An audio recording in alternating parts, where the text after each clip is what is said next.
दिल्ली, मुंबई और बड़े जो शहर हैं, पंजाब के कुछ शहर हैं और मध्य प्रदेश के जैसे कि इंदौर, इन तमाम शहरों में कई बार इस तरीके की बातें उठी हैं कि क्या देश में कुछ ऐसे पॉकेट्स हैं, इलाके हैं, हिस्से हैं जहां पे कम्युनिटी ट्रांसमिशन है।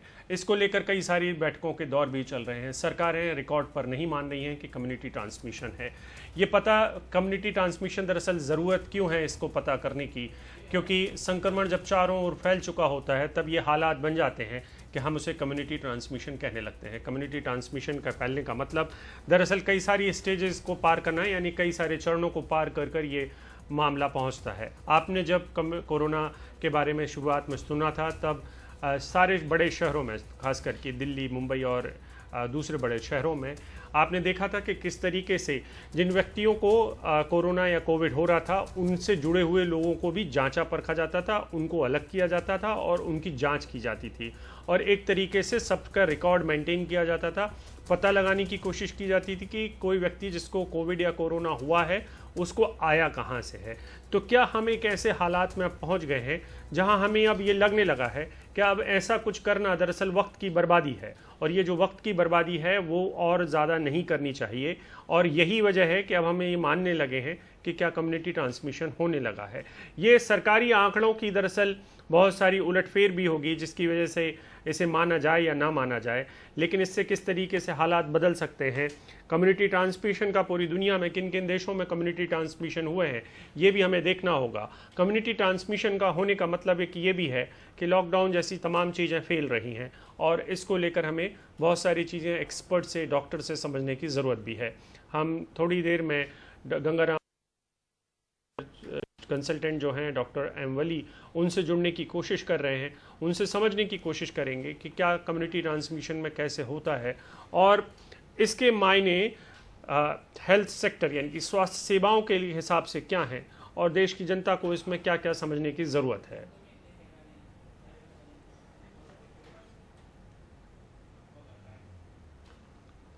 तो हम थोड़ी देर में डॉक्टर साहब से जुड़ रहे हैं, लेकिन इसके पहले मैं आपको बता दूं कि कम्युनिटी ट्रांसमिशन जो शब्द है ये तकरीबन 20 दिन पहले शुरू हुआ है इस बात को लेकर गंभीरता से विचार। लेकिन जब मुंबई जैसे शहर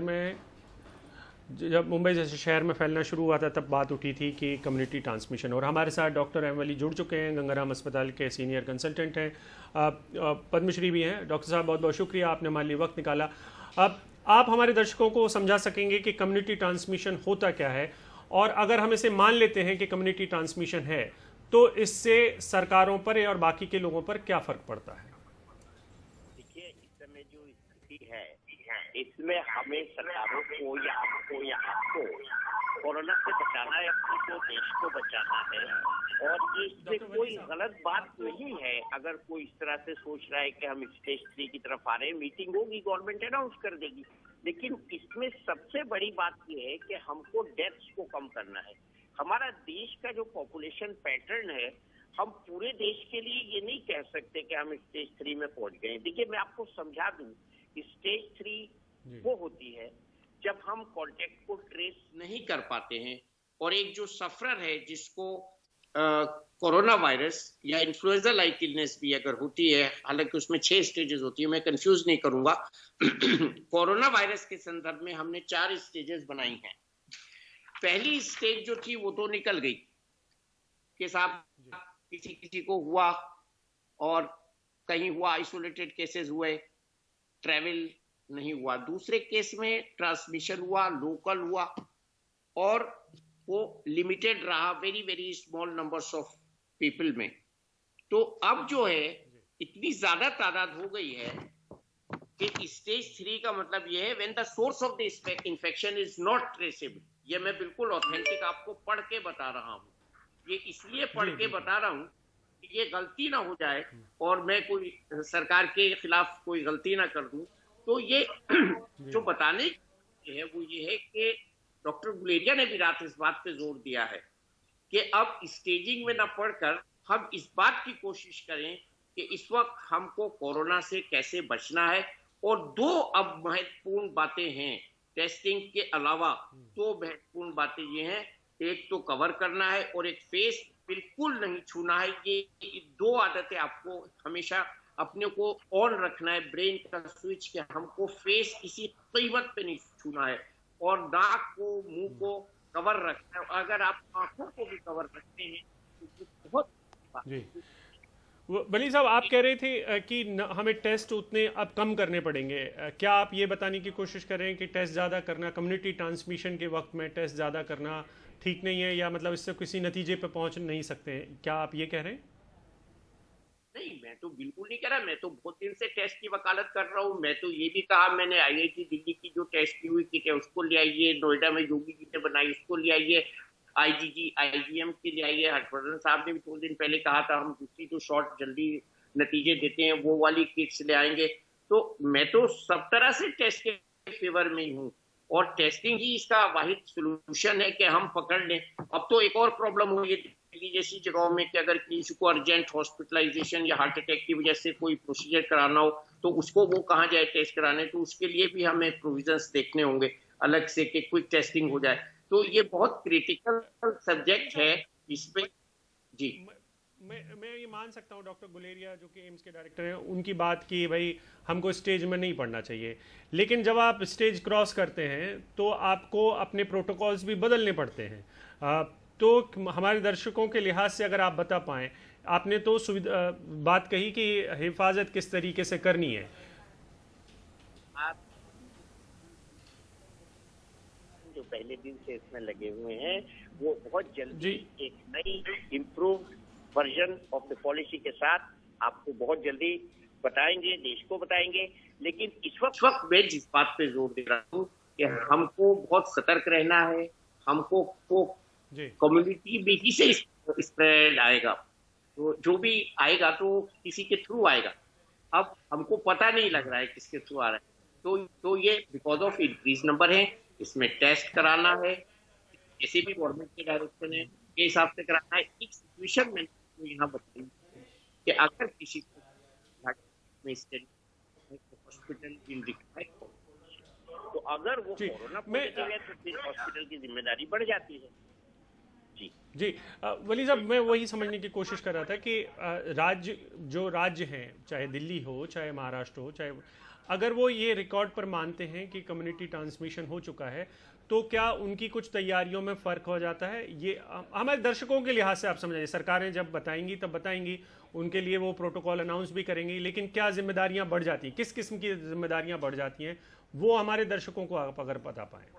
बिल्कुल बढ़ जाती हैं, और उसके साथ उनको और इंटेंसिव मैनेजमेंट करना पड़ता है, और उसमें टेस्ट का उससे कोई मतलब ही नहीं है। टेस्ट तो हमको हर हालत में करना है, लेकिन इसमें हमारी और आपकी भी जिम्मेदारी उतनी बढ़ जाती है कि हमको सतर्क रहना है। अब हमारे सामने ये सवालात बार बार इसलिए आ रहे हैं कि हम ओपन अप हो रहे हैं, अनलॉक हो रहे हैं, तो अनलॉक में इसकी अहमियत बहुत बढ़ जाती है। और मैं आपको एक एग्जाम्पल दूं, देखिए मिजोरम में अब कोरोना के केसेस बढ़े, तो हमारा ये जो मैंने ये बात करी थी ना, होमोजेनस पैटर्न नहीं है हमारे देश का, हर स्टेट का।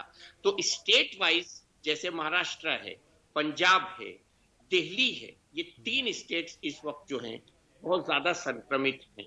तो अगर स्टेज 3 की बात होगी भी, जैसा कि हम और आप कर रहे हैं, तो वो उन स्टेट्स के रेफरेंस से होगी, इंडिया के रेफरेंस से नहीं होगी। तो it is difficult to say for me, and it is inappropriate to say that we are in third stage, depending on the pattern of 3 stages. 3 stages की बेसिस पे हम उन स्टेजेस, उन स्टेट्स में स्ट्रेटेजी बदल सकते हैं, ना कि पूरे देश के लिए। तो ये मैं 5 पॉइंट आपके सामने ले आया हूँ। उम्मीद है कि आपके सवाल का जवाब इससे किया होगा, और we should wait patiently for the government's announcement, and we can't do anything. हाँ, नहीं, हम राज्यों की जो तैयारियां हैं उन्हीं पे, दरअसल कई बार ये हुआ है वली साहब के राज्यों की तैयारियों के ऊपर हमने सवाल उठाए हैं। और देखिए कल दिल्ली में अहम बैठक होने वाली है एसडीएम की, उसमें डेटा भी होगा, उसमें एक्सपर्ट भी होंगे, आप जैसे बहुत सारे लोग होंगे, डॉक्टर्स, वो बताएंगे कि क्या हमें इसे स्वीकार कर लेना चाहिए कि नहीं। तो हम उसी सिलसिले में ये बात कर रहे हैं कि अपने दर्शकों को ये समझा पाएँ कि कम्युनिटी ट्रांसमिशन का मतलब होता क्या है, और उनको दर्शकों को भी कितना गंभीरता से इस स्टेज को लेना चाहिए। पूरे देश में हम ना माने कि, क्योंकि तब जब देश में शुरुआत भी हुई थी तब भी गाँव में या बहुत सारे ऐसे कस्बे थे जहाँ से एक भी केस नहीं निकला है। मैं एक और समझना चाहता हूँ, आखिरी सवाल है मेरा, कि कम्युनिटी ट्रांसमिशन के बाद की स्टेजेस क्या होती हैं, और ये किस तरीके से एक ऐसी जगह पे पहुंच जाता है कोई भी वायरस जहां पर वो धीरे धीरे उसका असर हमें कम पड़ता हुआ दिखाई देता है, जो कि पूरी दुनिया में कई जगहों पर हुआ भी होगा। तो आप अगर किसी उदाहरण के साथ हमें बता पाए। देखिए, community transmission is stage 3, stage 4 सिर्फ चाइना में हुआ है, अभी तक और कहीं नहीं हुआ है। उसमें तो बिल्कुल ही हाथ से जो है निकल जाती है। Spread is practically uncontrollable and there are many major clusters of infection, जैसे कि अभी हमने धारावी का एग्जाम्पल दिया है, वो उस तरह का सब हो जाएगा क्लोजेटेड। तो इंशाल्लाह ऐसा नहीं होगा, मैं प्रार्थना करता हूं। लेकिन इस वक्त जो सतर्क रहने की जरूरत है, उसमें मैंने जो क्या कर सकते हैं के जवाब में ये कहा है कि हम अपने चेहरे को बिल्कुल नहीं छुएं, बगैर जरूरत बाहर ना जाएं और मास्क लगाएं। और आज तो मैंने बहुत ज्यादा इसकी प्रैक्टिस की है कि मैं अपना चेहरा बिल्कुल ना छूं। और बाकी जो जनरल प्रिकॉशन है, घर आके नहाएं, शूज बाहर उतारें, हो सकता है करें। तो बहुत सी जनरल कपड़े जो हैं अपने बाहर के जाने के, अंदर के पहनने के अलग रखें, बेडरूम पर एक्स्ट्रा शीट लगाएं। तो ये सब जो चीजें हैं ये बहुत सावधानी की तरफ इशारा कर रही हैं और बगैर जरूरत बाहर ना जाएं। देखिए, कुछ स्टेट्स ने डिसीजन किया है, कहीं कहीं मंदिर नहीं खोले, बाकी ने खोले हैं। तो ये उनका एक अपना गवर्नमेंट इज हेल्पिंग बिग, और इससे हम पूरी तरह से नहीं है, सतर्क रहना है आफत से। बिल्कुल सतर्क बात हो रही जी, सतर्क रहने की ज़रूरत है। बहुत बहुत शुक्रिया वली साहब, मेरे पास वक्त की थोड़ी सी कमी है, इसके चलते हम इस बातचीत को अभी यहीं पे ख़त्म कर रहे हैं। लेकिन बहुत बहुत शुक्रिया, आपने हमें कम्युनिटी ट्रांसमिशन का मतलब भी समझाया। और कम्युनिटी ट्रांसमिशन के बाद की एक और स्टेज है जिसमें सरकारें हाथ खड़ा कर देती हैं, और ये बात सिर्फ और सिर्फ चीन में कुछ जगहों पर दिखाई दी थी। और पूरे देश के संदर्भ में कम्युनिटी ट्रांसमिशन की बात वैसे भी कोई नहीं कर रहा है, लेकिन क्या कुछ इलाकों में ऐसी स्थितियां बनी हैं, इसको लेकर बार बार एक्सपर्ट और विशेषज्ञ बात कर रहे हैं। और उसके लेकर उतनी पारदर्शिता है क्या, ये एक बड़ा सवाल है। सरकारें पूरी तरीके से पारदर्शी हैं क्या, ये सवाल उठता रहेगा। और इसी संदर्भ में जो दिल्ली में बैठक है वो बेहद अहम होगी कि दिल्ली की सरकार कितनी साफगोई के साथ, पारदर्शिता के साथ सामने आती है। वक्त एक ब्रेक का है।